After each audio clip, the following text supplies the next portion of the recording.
Could I talk to the pharmacist? Yeah. Okay. And then also too, we tried to find insurance information for you. So Yeah, I don't have insurance. no insurance. Yeah. Okay, I can throw it. Just How much is it? $76.89. And how many pills is there? 28. Okay. Yeah, the price is fine. Okay, so let me get the pharmacist for you. Okay. You said there were 2 scripts on one. Yeah, he had sent in 2 scripts. One was for Ivermectin. And I Oh yeah. Okay. So I'm not. Yeah. That's the only thing that I see here. So let me get the pharmacist. Okay? Thank you. Yeah, it's going to be 20 minutes. It's going to be 20 minutes.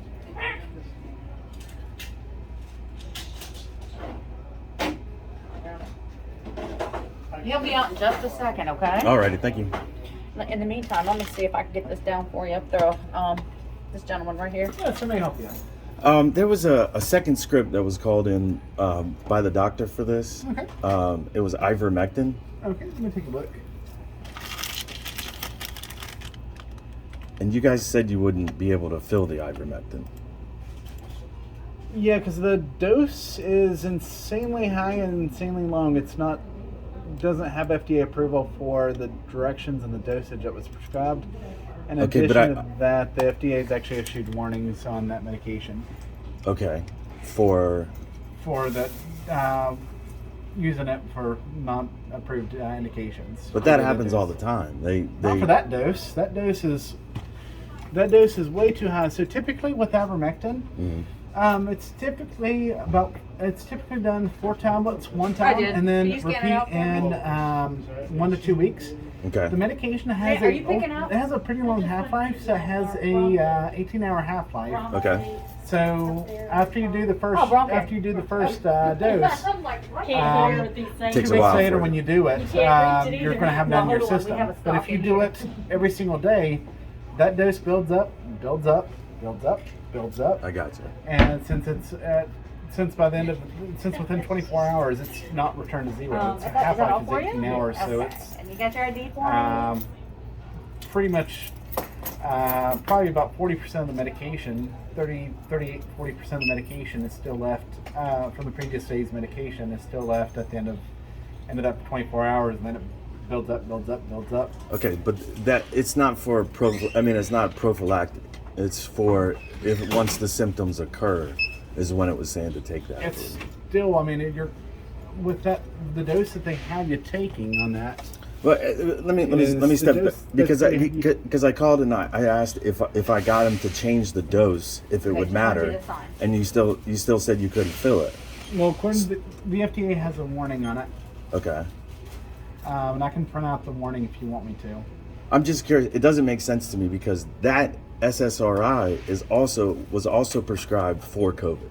Okay, they That's should be also doing off. that, but- That's also off label. But you guys didn't have a problem filling that one, which has a lot higher side effect profile than ivermectin. I mean, that's suicidal tendencies, thoughts. That's a pretty serious drug that they're. The directions on that though is not at a. The directions on that is a normal dose for that medication. Okay. But then what again, they're- it's not about the dose because you guys said even if the dose was changed, you wouldn't fill it.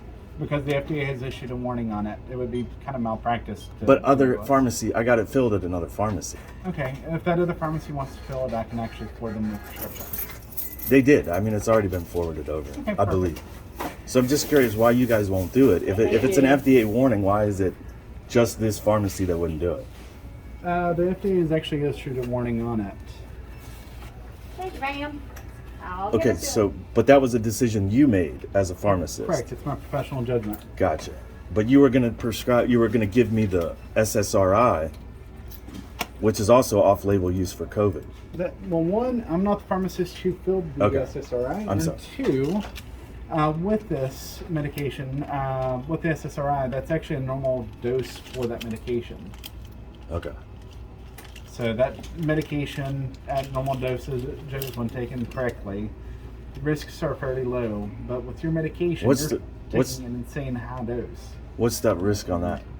So this, No, on the ivermectin at that dose. so a number of different things. It can cause, in addition to nausea and vomiting, It can also affect brain tissue. It can actually cause hallucinations, confusion, and in rare cases, even death.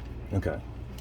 But like again, I wasn't taking it prophylactically. Like the only reason I had that, he gave it to me, prescribed it to me, was for if I got symptoms and was positive for COVID, to then take it at that point. Yeah, I mean, even then, it's still with that dose and the directions. It would still be quite dangerous. In addition to maybe not being FDA approved. If he had sent it with a different dose, would you have filled it? Or Like one dose, take 2 tablets, and then take 2 tablets 14 days later. Right. And he had tested that it was not for COVID due to the FDA warning. Yes. If he would have sent in a normal dosage, would you have filled it anyway? Yeah, I mean, if it was a normal dosage and not being used for COVID, because the FDA. How do you know? How did you know it was being used for COVID? I mean, well, one, the dosage is way outside of a normal diagnosis, or not normal diagnosis, normal use. Because again, as I mentioned multiple times, the dosage for that medication is take 2 tablets one time and then repeat. Right. Drugs are prescribed all the time, off-label and different dosage. I wouldn't fill it with that, even if it's with the directions that was prescribed is a dangerous dose. I would never dispense. Okay. It's your discretion. I'm not arguing with that, but I just think it's very odd that you'll give a SSRI for an off-label use of COVID, but not an ivermectin, which has been around for 30 years. But with that medication, that's actually a normal dose for the. But I'm telling you, it's being used for COVID, and you're okay with that. So it's not being used for an FDA-approved thing? It's not being used for an FDA. It's being used for COVID. If you have a pharmacy that you want to transfer that medication to, just have them give us a phone call. We'll forward them the prescription. Okay, so you're not going to fill that one? No. Okay. All right. Thanks.